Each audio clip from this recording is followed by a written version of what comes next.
Late at night, a woman was still working overtime. An email arrives, and something strange begins to unfold. The file opens automatically, starting to play on its own. When she returns with her coffee, she sees something incredibly bizarre. The comic on her computer screen shows a woman, her exact duplicate. Every pose, every piece of clothing is identical. She sits down, and the comic continues to scroll. Now it depicts her sitting position precisely. As the page keeps sliding, what follows plunges her into deep terror. 15 years ago, when she was still in school, her mother was very ugly. Her classmates would gossip behind her back, subjecting her to constant ridicule. In a moment of cruelty, she slashed her mother's photo with a knife, writing in her diary how embarrassing it was. "I'd be better off without a mother," she wrote. Her mother accidentally discovered the diary. Heartbroken, she chose to hang herself. The daughter stood nearby, making no move to save her. Instead, a chilling thought ran through her mind: it's better this way. Just die. Finishing the comic, she's horrified. How could anyone know these secrets? Suddenly, the office goes dark. Gripped by fear, she grabs a utility knife. The computer screen now shows her exact moment of holding the knife.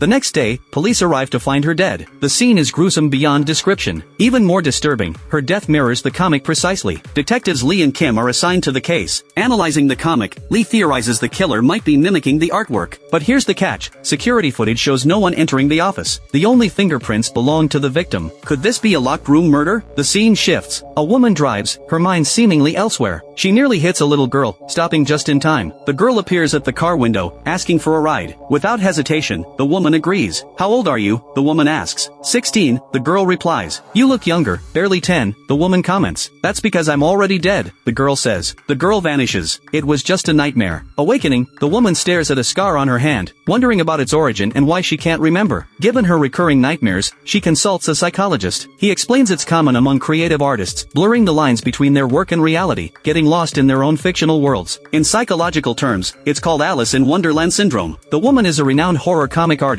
whose work is so realistic it often causes her to lose touch with reality. This explains the previous scene. Meanwhile, detectives Lee and Kim trace the email to her. The victim had received her comic submission, and the death scene matches her artwork exactly. When confronted, she's shocked, insisting the comic was just created and no one could have seen it. After the police leave, she immediately checks her comic. The next chapter tells the story of a mortician. Kim discovers the victim's diary, which matches the comic perfectly, revealing the victim's past and predicting her death. Lee becomes convinced the woman is involved. He then sees the next chapter on his phone, the mortician's story. The man is working in the morgue, processing a recently arrived body. Suddenly, the lights flicker, and the body has inexplicably changed position.